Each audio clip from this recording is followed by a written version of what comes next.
Gases के बाद इस सिलसिले की दूसरी वीडियो, जिसमें हम 3 लेसन आपको पढ़ाएंगे। ये है गैस लॉस और इसमें 3 वेरिएबल्स हैं। इन 3 वेरिएबल्स के जो लॉज हमको जानने चाहिए, उनमें पहला है बॉयज़ लॉ, दूसरा है चार्ल्स लॉ और तीसरा है गै-लुसाक्स लॉ। ये तीनों साइंसदानों के नाम हैं और इन 3 वेरिएबल्स से इनको डील करते हैं: pressure, volume and temperature. Pressure, volume, temperature से मुताल्लिक़ 3 गैस लॉज हैं: Boyle's law, Charles law, Gay-Lussac's law. Ready? चलिए चलते हैं। सबसे पहले बॉयज़ लॉ। बॉयज़ लॉ क्या कहता है?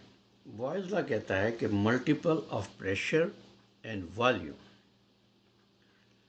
हमेशा कांस्टेंट होता है। प्रेशर को P से ज़ाहिर करते हैं, वॉल्यूम को V से ज़ाहिर करते हैं। दोनों को जब ज़रब करते हैं तो एक मुस्तकिल वैल्यू हमको हासिल होती है और इसमें इस शेप का ग्राफ बनता है। लेकिन अगर आपसे कहा जाए कि डिस्क्राइब करें बॉयज़ लॉ को, तो आप कैसे कहेंगे? आइए देखते हैं। Boyle's law states that the pressure and volume of a gas are inversely proportional at constant mass and temperature। फिर समझ लें, mass और temperature चेंज नहीं होता और pressure and volume inversely proportional होता है। इन्वर्सली का मतलब क्या है? प्रेशर बढ़ाएंगे, वॉल्यूम कम होगा। प्रेशर कम करेंगे, वॉल्यूम बढ़ेगा। इसको हम ऐसे लिख सकते हैं: P proportional to 1/V। Pressure बढ़ेगा, वॉल्यूम कम होगा। और जब इन दोनों को मल्टीप्लाई करेंगे, P और V को, तो हमारे पास अब PV की क्या वैल्यू हो गई? 1। अगर एक गैस का इनिशियल प्रेशर P1 है और इनिशियल वॉल्यूम V1 है, तो P1 V1 is equal to 1 होगा। ठीक है। अच्छा, अब हमने इसका प्रेशर और वॉल्यूम चेंज कर दिया। क्या कर दिया? P1 को हमने P2 कर दिया। जब हमने P2 किया तो वॉल्यूम भी 2 होगा और ये वॉल्यूम भी इन्वर्सली प्रोपोर्शनल होगा। जब इनको मल्टीप्लाई करेंगे तो P2 V2 1 के बराबर हो जाएगा। और इसी तरह हमने पहली इक्वेशन में देखा था और उसको मैं दोबारा यहाँ लिख रहा हूँ। P1 V1, ये भी 1 था। तो अब हम ऐसे लिख सकते हैं बॉयज़ लॉ को: P1 V1 is equal to P2 V2। ये फार्मूला होगा जो हम यूज़ करेंगे प्रॉब्लम्स को सॉल्व करने में बॉयज़ लॉ के लिए। इसको नोट कर लीजिए, समझ लीजिए।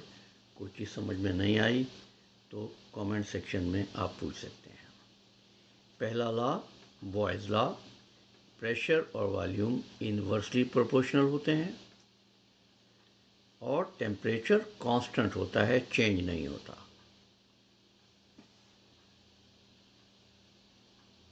अब दूसरे लॉ की तरफ जाते हैं। ये कहलाता है Charles law. Charles law deal करता है वॉल्यूम एंड टेम्परेचर से। यहाँ पर प्रेशर कांस्टेंट है। बॉयज़ लॉ में टेम्परेचर कांस्टेंट था, यहाँ प्रेशर चेंज नहीं होगा।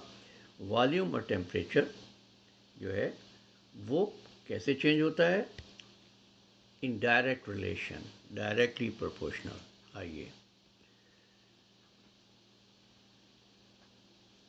ठीक है, ये चीज़ आपकी समझ में आ जानी चाहिए। अभी हम इसका डिस्क्रिप्शन बताते हैं कि अगर आपसे कहा जाए कि डिस्क्राइब करना है हमें चार्ल्स लॉ को, तो हम कैसे स्टेट करेंगे, कैसे बयान करेंगे? Charles' law states that the volume and absolute temperature आपको बताया था हमने लास्ट लेसन में कि हम हमेशा केल्विन स्केल यूज़ करते हैं। इसका मतलब है कि अगर टेम्परेचर सेल्सियस में दिया हो तो हम इसमें 273 ऐड कर देंगे। Volume and absolute temperature of a gas are directly proportional at constant mass and pressure. ठीक है। अच्छा, क्या मतलब है इस बात का? आइए आपको बहुत सिंपल करके हम बता देते हैं। वॉल्यूम और टेम्परेचर डायरेक्टली प्रोपोर्शनल। क्या मतलब? टेम्परेचर बढ़ाया, वॉल्यूम बढ़ जाएगा। अगर इनिशियल वॉल्यूम V1 एज्यूम कर लें, इनिशियल टेम्परेचर T1 एज्यूम कर लें, तो V1 और T1 डायरेक्टली प्रोपोर्शनल होगा। ठीक है। इसका क्या मतलब हुआ? इसका मतलब हुआ अगर V1 और T1 को हम डिराइव इस तरह करें तो ये वैल्यू 1 होगी। अब हमने टेम्परेचर चेंज कर दिया। जैसे ही टेम्परेचर चेंज किया और हमने इसको T2 कर दिया तो वॉल्यूम भी इसका बढ़ जाएगा। और क्या हो जाएगा? वॉल्यूम हो जाएगा V2। अब यहाँ पर भी नंबर चेंज हो जाएगा, V2 ओवर T2, ये भी 1 के बराबर हो गया। पहली इक्वेशन हमने क्या देखा था? V1 ओवर T1 1 था, यहाँ V2 और T2 1 हो गया। तो अब हम ऐसे लिख सकते हैं चार्ल्स लॉ को, V1 over T1 is equal to V2 over T2। एक मरतबा फिर समझ लें, चार्ल्स लॉ के मुताबिक वॉल्यूम और टेम्परेचर डायरेक्टली प्रोपोर्शनल होते हैं और प्रेशर कांस्टेंट होता है। और इसमें स्ट्रेट लाइन ग्राफ बनता है, जैसा कि आप इस पिक्चर में, इस डायग्राम में देख रहे हैं।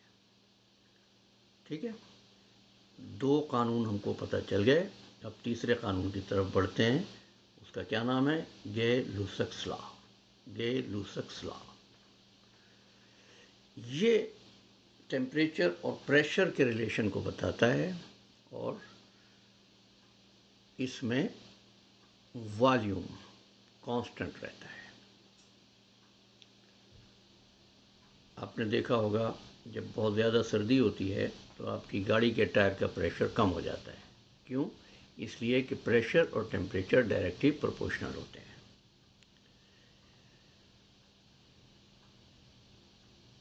और जब मौसम गर्म होता है तो बाज़ औक़ात टायर अगर प्रेशर बहुत ज़्यादा हो जाए तो फट भी सकता है। क्यों? इसलिए कि जैसे ही टेम्परेचर बढ़ता है, दर्जा हरारत बढ़ता है, तो प्रेशर भी बढ़ जाता है। और ये इक्वेशन है इसकी, इसको हम और एक्सप्लेन करेंगे, लेकिन पहले आप ये देख लीजिए कि इसको डिस्क्राइब कैसे करते हैं। तो आइए डिस्क्रिप्शन की तरफ चलते हैं। Gay-Lussac's law states the pressure and temperature of a gas are directly proportional। क्या मतलब है? प्रेशर बढ़ा, टेम्परेचर भी बढ़ा। प्रेशर आपने बढ़ा दिया, टेम्परेचर बढ़ गया, टेम्परेचर बढ़ गया, प्रेशर बढ़ गया, ये दोनों साथ साथ बढ़ते हैं। अगर इनिशियल टेम्परेचर T1 हो और इनिशियल प्रेशर P1 हो तो मैं ऐसे लिख सकता हूँ, P1 over T1 is equal to 1, या कांस्टेंट कह लीजिए इसको। मैंने के नहीं लिखा, आपको समझाने के लिए 1 लिखा। अब हमने इसको चेंज कर दिया, P1 को हमने कर दिया प्रेशर 2, T1 हो गया T2। इसको जब हमने इस इक्वेशन में लिखा तो ये हो गया P2 और ये हो गया T2 इज इक्वल टू 1। तो मैं ऐसे कह सकता हूँ P1 over T1 is equal to P2 over T2।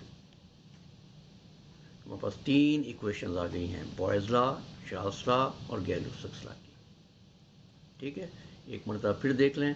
Boys law में टेम्परेचर कांस्टेंट था, प्रेशर वॉल्यूम इनवर्सली प्रोपोर्शनल थे, एक दूसरे के ऑपोजिट थे। चार्ल्स लॉ में प्रेशर कांस्टेंट था, वॉल्यूम और टेम्परेचर डायरेक्टली प्रोपोर्शनल थे। गे-लुसैक्स लॉ में वॉल्यूम कांस्टेंट है और प्रेशर और टेम्परेचर डायरेक्टली प्रोपोर्शनल है। यहाँ तक तो हमने आपको तीनों लॉज बता दिए। अब आपको ये बताएंगे कि इन लॉज के बेस पर हम प्रॉब्लम्स को कैसे सॉल्व करते हैं। ठीक है, अगर अभी तक आपने नोटबुक और पेन नहीं पकड़ा तो अब ले लीजिए, क्योंकि हम ये चाहेंगे कि आप इस एग्ज़ाम्पल को समझ भी लें और नोट भी कर लें, आपके काम आएगा। ठीक है, लेट्स प्रोसीड।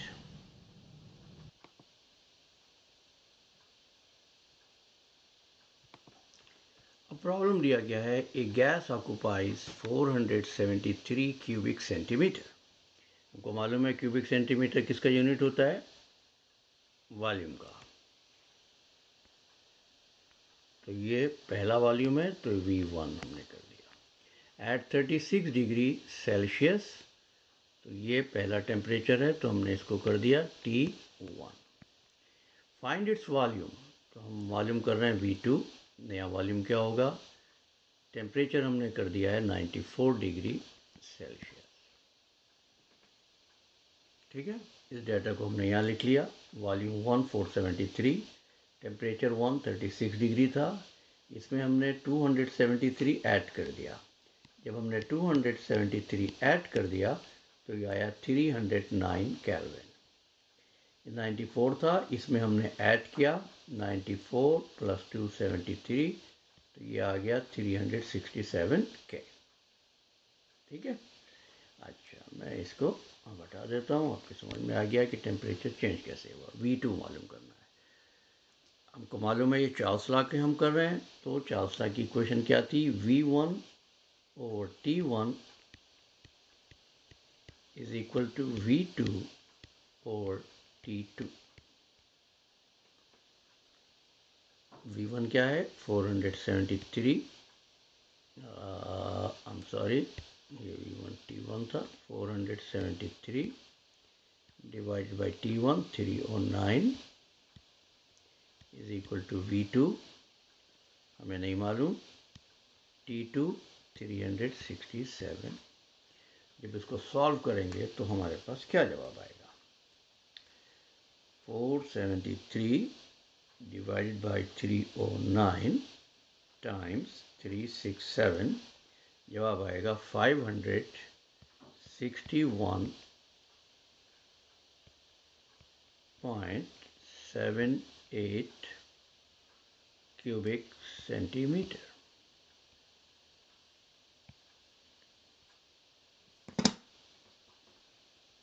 ठीक, कौन सा लॉ है ये, देखें प्रेशर की बात नहीं हुई, इसका मतलब प्रेशर कांस्टेंट है। वॉल्यूम और टेम्परेचर एक दूसरे पर कैसे काम कर रहे हैं, टेम्परेचर बढ़ता है वॉल्यूम बढ़ता है। ये चार्ल्स लॉ है, टेम्परेचर बढ़ा वॉल्यूम बढ़ गया। देखो दोनों एरो अप हैं। और अब हम इसको सॉल्व कर लेंगे। क्या कॉमन था इसमें, इसमें कॉमन था, मैं इसको नीट एंड क्लीन आपको फिर दिखा देता हूँ ताकि आप फिर समझ जाएं इसको। अगर फिर भी कोई चीज़ समझ में नहीं आए, कोई सवाल हो तो आप कमेंट सेक्शन में पूछ लीजिएगा। अब इसमें कांस्टेंट क्या चीज़ थी जिसकी बात नहीं हुई, टेम्परेचर वॉल्यूम के प्रेशर की बात नहीं हुई, लिहाजा प्रेशर को निकाल दें। तो हमारे पास ये बचा V1 T2 V2 T1, वही इक्वेशन है, बस लिखा ज़रा मुख्तलिफ तरीक़े से हुआ है। अब आप देखिए क्या किया हमने कि एक मरतबा हम समझा चुके हैं। अब आप इसमें देखिएगा कैसे आएगा, 562 क्यूबिक सेंटीमीटर हमने निकाला था, जो था 561.78 क्यूबिक सेंटीमीटर। अब की मरतबा हमने लिखा 562, क्या किया, इसको हमने राउंड ऑफ कर दिया है। ठीक है, ये डिपेंड करता है सवाल कैसे पूछा जा सकता है। तो ये हमारा जवाब है और ये हमने प्रॉब्लम सॉल्व कर लिया चार्ल्स लॉ का। अब हम सॉल्व करेंगे तीसरे लॉ का। हम नाम नहीं बताएंगे, आपको मालूम करना है कि तीसरा लॉ जिस पर हम ये प्रॉब्लम नेक्स्ट प्रॉब्लम सॉल्व करने जा रहे हैं वो क्या है। Ready, okay. अब एक गैस का इनिशियल प्रेशर था 750 टोर और टेम्परेचर था 30 डिग्री सेल्सियस। टेम्परेचर रेस कर दिया हमने 35 सेल्सियस। P2 हमें मालूम करना है। कैसे मालूम करेंगे? देखें, इसमें वॉल्यूम कांस्टेंट है, प्रेशर और टेम्परेचर की बात हो रही है। सबसे पहला काम, इस सेल्सियस को कन्वर्ट कर लीजिए केल्विन में। इसमें हमने 30 ऐड कर दिया तो क्या आया हमारे पास? 303 K। और यहाँ पे 273 ऐड किया तो ये आया 308 K। P2 हमें मालूम करना है। इक्वेशन क्या है जो हम यूज़ करते हैं? Pressure 1 over T1 is equal to P2 over T2। P1 कितना है? 750।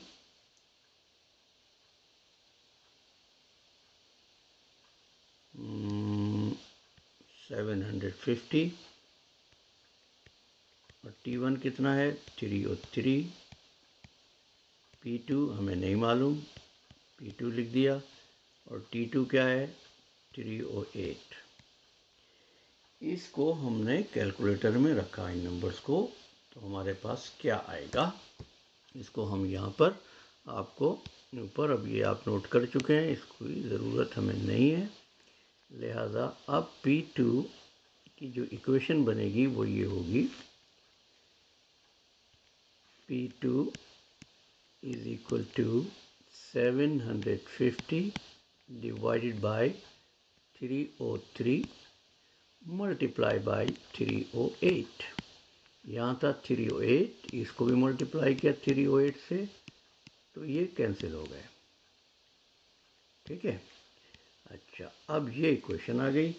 अब इन नंबर्स को आप अपने उसमें रखिए कैलकुलेटर में, तो आपके पास क्या आएगा? 750 डिवाइड बाई 303 मल्टीप्लाई बाई 308, तो जवाब आएगा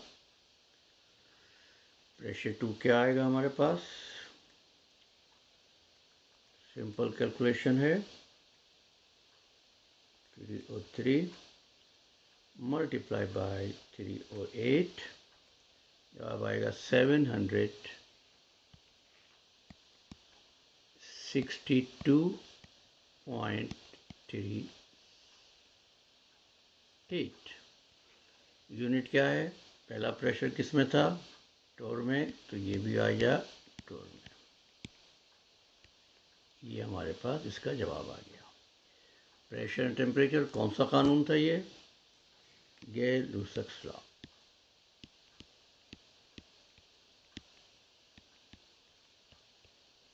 नेक्स्ट लेसन हम करेंगे कंबाइंड गैस लॉ पर, और उसके बाद हम कुछ प्रैक्टिस करेंगे मिक्स प्रॉब्लम्स की,